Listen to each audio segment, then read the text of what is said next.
आम लोगों के लिए राहत की खबर है। निजी तेल कंपनी नायरा एनर्जी ने पेट्रोल और डीजल के दाम घटा दिए हैं। अब पेट्रोल 5 रुपए और डीजल 3 रुपए प्रति लीटर सस्ता मिलेगा। नई कीमतें कंपनी के देश भर में 7,000 से अधिक पेट्रोल पंप पर लागू हो गई है। कच्चे तेल की कीमतों में नरमी और बाजार की स्थिति को देखते हुए फैसला लिया गया है। इससे वाहन चालकों को सीधा राहत मिलने की उम्मीद है। राजस्थान के दौसा में दिल्ली मुंबई द्रुत मार्ग पर भीषण सड़क हादसा हुआ है। यात्री बस आगे चल रहे ट्रक से टकरा गए। इसके बाद भीषण आग लग गई। हादसे में 8 लोगों की मौत हो गई, जबकि 22 लोग घायल हुए हैं। घायलों को अस्पताल में भर्ती कराया गया है। आग लगते ही मौके पर अफरा तफरी मच गई। दमकल और बचाव दल के कई यात्रियों को सुरक्षित बाहर निकाला। पुलिस हादसे के कारणों की जाँच कर रही है। पुणे किला हत्याकांड में नया खुलासा हुआ है। जांच में सामने आया है कि चेतन चौधरी और सिया गोयल ने केतन अग्रवाल की जान लेने की योजना पहले ही बना ली थी। बताया जा रहा है कि असली घटना से पहले एक पहाड़ी पर पूरी तैयारी की गई। इसके बाद केतन को किले पर ले जाकर गहरी खाई में धक्का दिया गया। जांच दल अब इस पूरी योजना से जुड़े हर सबूत को जुटा रहा है। मामले में पूछताछ जारी है और कई नए सच सामने आने की संभावना है। अयोध्या राम मंदिर दान मामले में जांच तेज हो गई है। इस बीच ट्रस्ट की अहम बैठक तय समय से पहले बुला ली गई है। बैठक में आगे की कार्रवाई और ट्रस्ट से जुड़े अहम फैसलों पर चर्चा होगी। दान मामले की जांच कर रही टीम लगातार सबूत जुटा रही है। कई लोगों से पूछताछ जारी है और नए तथ्यों की जांच की जा रही है। इस मामले पर सभी की नजर बनी हुई है और बैठक के बाद कई अहम फैसले सामने आ सकते हैं। मौसम विभाग ने कई राज्यों के लिए भारी बारिश का अलर्ट जारी किया है। मध्य प्रदेश, बिहार और उत्तराखंड में तेज बारिश की चेतावनी दी गई है। राजस्थान के कई इलाकों में भी मानसून तेजी से आगे बढ़ रहा है, जिससे तेज बारिश की संभावना है। कुछ जगह जलभराव और बाढ़ जैसे हालात बन सकते हैं। लोगों से नदी, नाले और पहाड़ी इलाकों में सावधानी बरतने की अपील की गई है। प्रशासन को सतर्क रहने के निर्देश दिए गए हैं और राहत दल भी तैयार रखे गए हैं।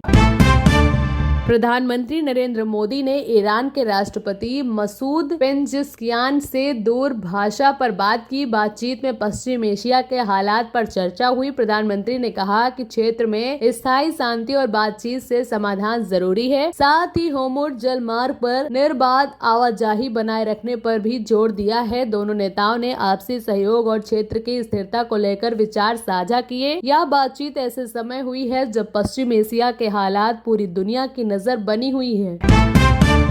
आज से आम लोगों की जेब पर असर डालने वाले कई नए नियम लागू हो गए हैं। पासपोर्ट बनवाने और दोबारा बनवाने की फीस बढ़ा दी गई है। वहीं 19 किलो वाले वाणिज्य गैस सिलेंडर के दाम में कटौती की गई है, जिससे कारोबारियों को राहत मिलेगी। इसके साथ ही कई वित्तीय और सरकारी सेवाओं से जुड़े नियम भी बदल गए हैं। ऐसे में लोगों को नए नियमों की जानकारी रखनी होगी ताकि किसी तरह की परेशानी का सामना न करना पड़े।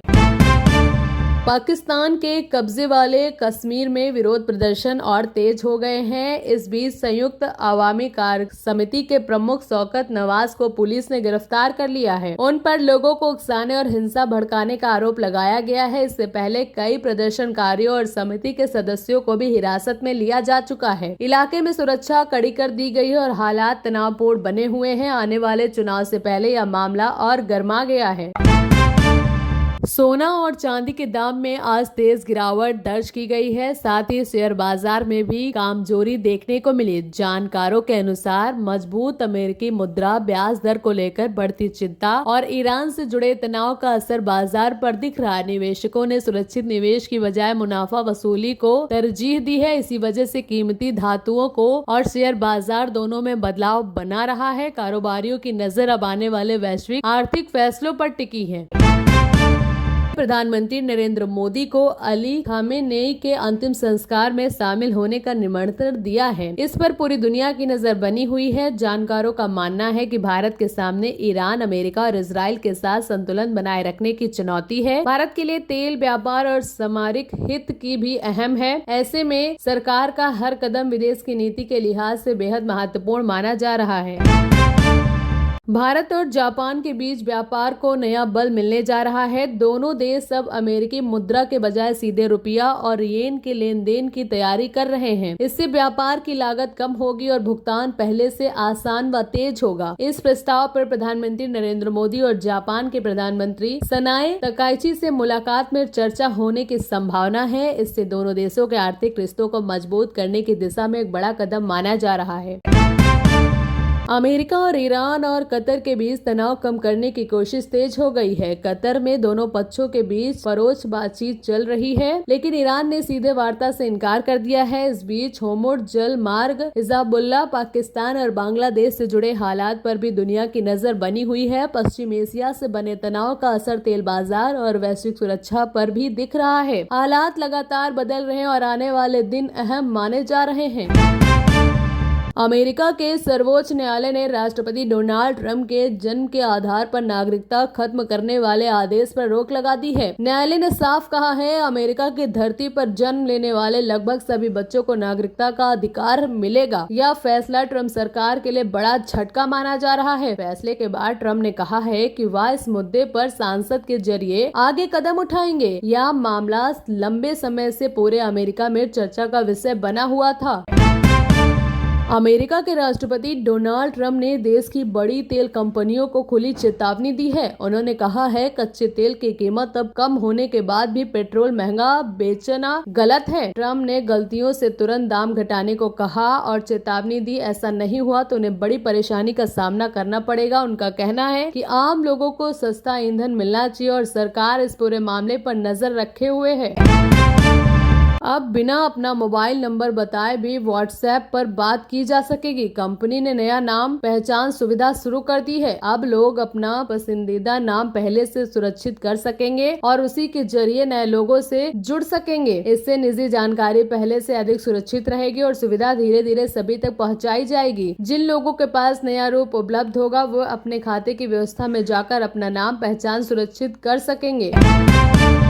गुजरात उच्च न्यायालय ने अहम फैसला सुनाया है। न्यायालय ने कहा है कि केवल विवाह का पंजीकरण करा लेने से हिंदू विवाह मान्य नहीं माना जा सकता। विवाह को कानूनी मान्यता तभी मिलेगी जब जरूरी धार्मिक रस्में और 7 फेरे और अन्य परंपरागत विधियां पूरी की गई हो। न्यायालय ने कहा है कि विवाह केवल कागजी प्रक्रिया नहीं है बल्कि एक पवित्र संस्कार है। यह फैसला भविष्य में ऐसे मामलों की सुनवाई में अहम माना जा रहा है।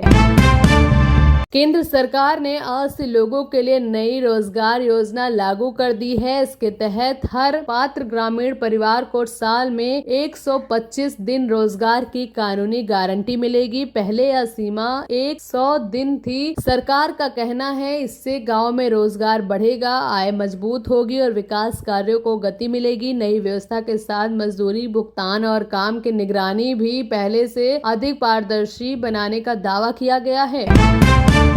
उत्तराखंड के काठगोदाम रेलवे स्टेशन पर सनसनी फैल गई। रानीखेत रेल में सीमा सुरक्षा बल के एक प्रधान आरक्षक का शव मिला। शुरुआती जांच में गला दबाकर हत्या की आशंका जताई गई है। घटना की सूचना मिलते ही पुलिस और रेल सुरक्षा बल मौके पर पहुंच गए। शव को जांच के लिए भेज दिया गया है। पुलिस यात्रियों से पूछताछ कर रही और रेल में लगे चित्र देखने की भी जाँच चल रही है। इस सनसनीखेज मामले की हर पहलू से जाँच की जा रही है।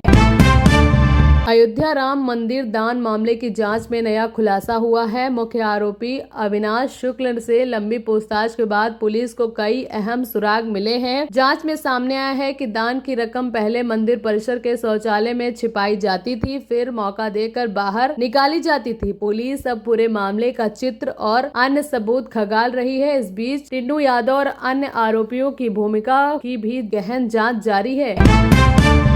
पाकिस्तान के पूर्व प्रधानमंत्री नवाज शरीफ ने भारत और पाकिस्तान के बीच शांति की अपील की है। उन्होंने कहा है दोनों देशों को टकराव नहीं बल्कि बातचीत का रास्ता अपनाना चाहिए। नवाज शरीफ ने कहा कि दोनों देश अगर मिलकर आगे बढ़े तो जनता का भला होगा और क्षेत्र में स्थिरता आएगी। उनका यह बयान ऐसे समय आया है जब दोनों देशों के रिश्तों को लेकर फिर चर्चा तेज हो गई है।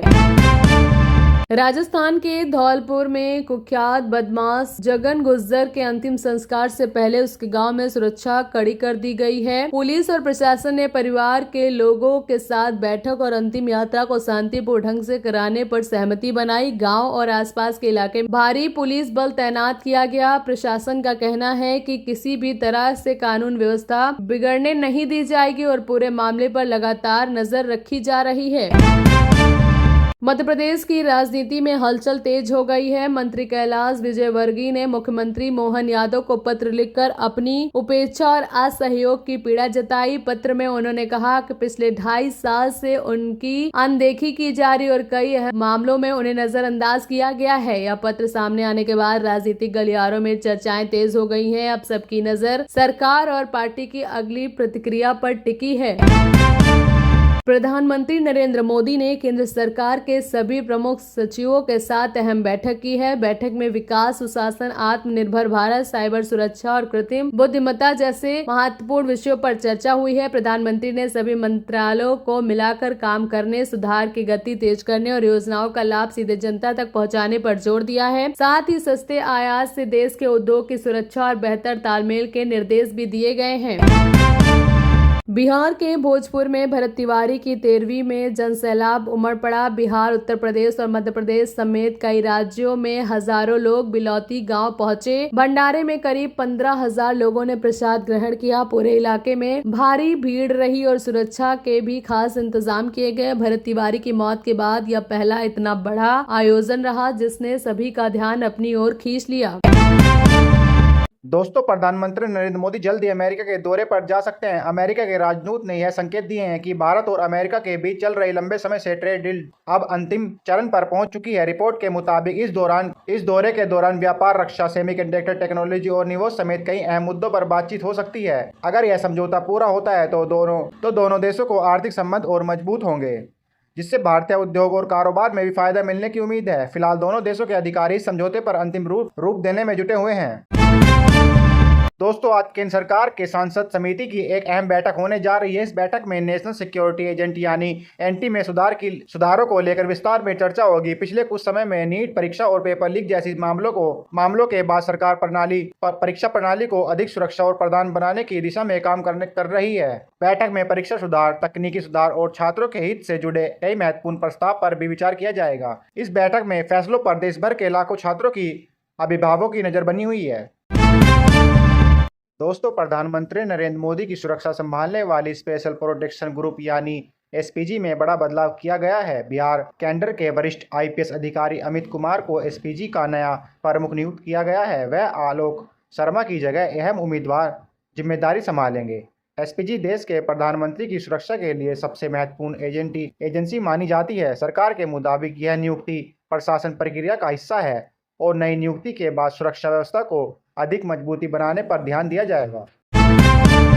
दोस्तों, देश की पुलिस व्यवस्था में बड़ा बदलाव होने जा रहा है। गृह मंत्री ने फैसला लिया है कि 1 जनवरी 2027 से एफआईआर दर्ज होने से लेकर चार्जशीट दाखिल होने तक पूरी प्रक्रिया डिजिटल बनाई जाएगी। इसका उद्देश्य जांच को तेज, पारदर्शी और अधिक प्रभाव बनाना है। नए सिस्टम के लागू होने के बाद कागजी कार्रवाई कम होगी और जांच से जुड़े रिकॉर्ड डिजिटल माध्यम से सुरक्षित रखे जाएंगे। सरकार का कहना है कि इससे लोगों को भी बेहतर और तेज न्याय मिलने में मदद मिलेगी।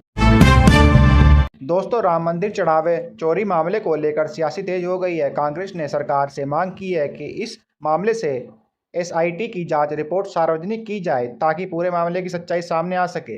विपक्ष का कहना है कि श्रद्धालुओं की आस्था से जुड़े इस मामले में पूरी पारदर्शिता बरती जानी चाहिए। वहीं प्रशासन की ओर से जांच जारी है और पहले ही कई आरोपियों को गिरफ्तार किया जा चुका है। अब सभी की नज़र आगे की कानूनी कार्रवाई पर बनी हुई है। दोस्तों, राम मंदिर चढ़ावे चोरी मामले में बागेश्वर धाम के पंडित धीरेन्द्र कृष्ण शास्त्री का भी बयान सामने आया है।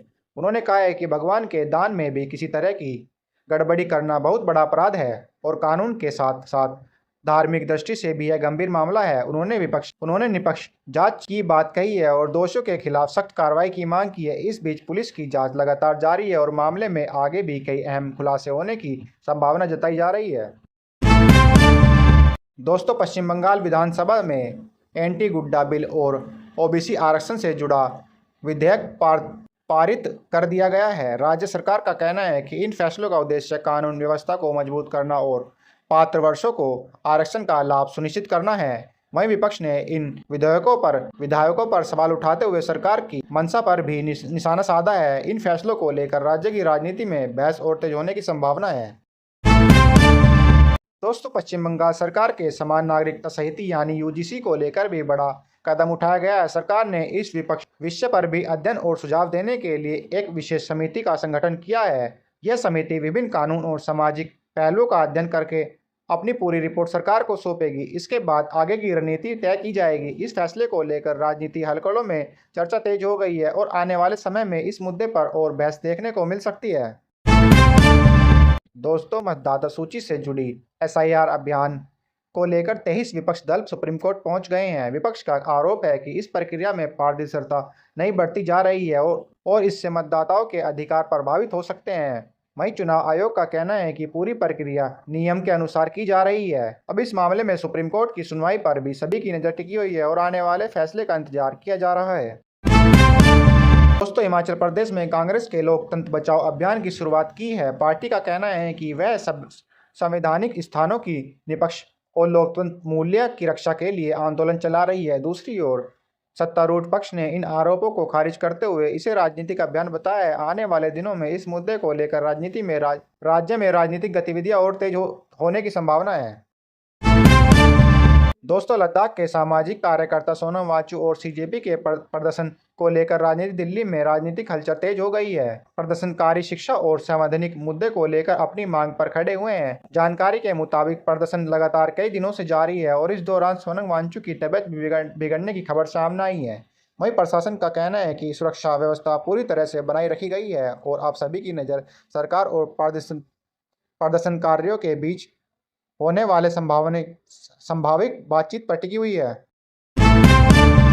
दोस्तों, केंद्रीय कृषि मंत्री विश्वनाथ सिंह चौहान आज असम के गुवाहाटी में उच्च स्तरीय बैठक करेंगे। इस बैठक में कृषि बाढ़ प्रभावित इलाकों की स्थिति और किसानों से जुड़ी कई महत्वपूर्ण मुद्दों पर चर्चा होगी। इसके अलावा वह अरुणाचल प्रदेश के बाढ़ प्रभावित क्षेत्रों का भी दौरा करेंगे और राहत एवं बचाव कार्यों की समीक्षा करेंगे। सरकार का कहना है कि प्रभावित लोगों को हर संभव सहायता उपलब्ध कराई जाएगी। दोस्तों, भारतीय सेना में बड़ा प्रशासनिक बदलाव हुआ है। नए सेना प्रमुख ने आधिकारिक रूप से अपना कार्यभार संभाल लिया है। पदभार ग्रहण करने के बाद उन्होंने कहा कि देश की सुरक्षा सर्वोच्च प्राथमिकता रहेगी। सेना हर चुनौतियों का सामना करने के लिए पूरी तरह तैयार है। उन्होंने आधुनिक तकनीक, सीमा सुरक्षा और जवानों के प्रतिदिन परीक्षण को और मजबूत बनाने पर भी जोर दिया। सरकार ने नए सेना प्रमुख को उनकी नई जिम्मेदारी के लिए शुभकामनाएं दी हैं। दोस्तों, भारत और अमेरिका के बीच प्रस्ताव ट्रेड डील को लेकर बातचीत लगातार आगे बढ़ रही है। दोनों देशों के अधिकार, व्यापार, निवेश, सुरक्षा और नई तकनीक से जुड़े कई मुद्दों पर चर्चा करी गई है। माना जा रहा है कि अगर यह समझौता जल्द पूरा होता है तो दोनों देशों के बीच व्यापार संबंध और मजबूत होगा। इससे भारतीय निर्यात उद्योग और निवेश को भी बड़ा फायदा मिलने में उम्मीद जताई जा रही है। दोस्तों, भारत के डिजिटल पेमेंट प्रणाली UPI अब लगातार दुनिया में अपनी पहचान बना रही है। फ्रांस के बाद अब ग्रीस में भी UPI सेवा की शुरुआत हो गई है। इसका मतलब है कि अब भारत पर्यटक और कारोबार ग्रीस में भी UPI के जरिए आसानी से भुगतान कर सकेंगे। सरकार का कहना है कि इससे अंतर्राष्ट्रीय स्तर पर भारत के डिजिटल भुगतान व्यवस्था को मजबूत मिलेगी। आने वाले समय में कई अन्य देशों में भी UPI सेवा शुरू करने की तैयारी चल रही है। दोस्तों, संयुक्त अरब अमेरिका यानी UAE में रहने वाले भारतीयों के लिए एक जरूरी अपडेट सामने आई है। अधिकारियों के मुताबिक पासपोर्ट और वीज़ा अपॉइंटमेंट सेवा आज स्थायी रूप से बंद रहेंगी। इसके बाद 2 जुलाई से यानी कि आज से नई व्यवस्था को तहत सेवा फिर से शुरू दी जाएगी। जिन लोगों ने अपने से अपॉइंटमेंट ले रखी है उनके संबंधित विभाग को ओर से जारी निर्देशन का पालन करने की सलाह दी गई है।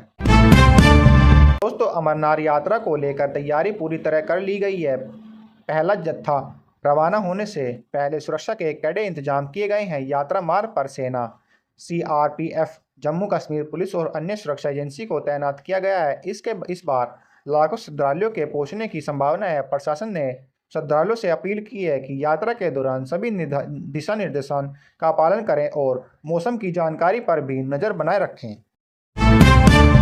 दोस्तों, अमरनाथ यात्रा को और आसान बनाने के लिए केंद्र सरकार बड़ी योजना पर काम कर रही है। जम्मू श्रीनगर हाईवे पर नई टनल के निर्देशांक के साथ साथ भविष्य में केबल कार परियोजना भी शुरू करने की तैयारी है। सरकार का कहना है कि इससे श्रद्धालुओं का यात्रा समय काफ़ी कम होगा और खराब मौसम के दौरान भी यात्रा अधिक सुरक्षित और सुविधाजनक बन सकेगी। परियोजनाओं पर चरणबद्ध तरीके से काम किया जा रहा है। दोस्तों, उड़ीसा के पुरी स्थित श्री जगन्नाथ मंदिर से जुड़ी बड़ी खबर सामने आई है। परंपरा के अनुसार स्नान पूर्णिमा के बाद भगवान जगन्नाथ, भगवान बलभद्र और देवी सुभद्रा को विश्राम काल में माना जाता है। इसी वजह में मंदिर में सामान्य दर्शन कुछ दिनों के लिए बंद रहेंगे। इस दौरान विशेष धार्मिक अनुष्ठान किए जाएंगे और निर्धारित अवधि पूरा होने के बाद श्रद्धालुओं के लिए सभी से दर्शन शुरू कर दिए जाएंगे। दोस्तों, चर्चित टीसीआई शर्मा मामले में सीबीआई की जांच लगातार आगे बढ़ रही है। जांच एजेंसी ने मामले से जुड़े कुछ लोगों के वॉइस सैंपल और अन्य तकनीक संबंधित जुटाने की प्रक्रिया तेज कर दी है। अदालत में भी इस मामले की सुनवाई जारी है और कुछ आरोपियों के न्यायिक हिरासत बढ़ा दी गई है। सीबीआई का कहना है कि सभी पहलुओं की गहराई से जांच की जाएगी और जांच पूरी होने के बाद आगे की कार्रवाई की जाएगी।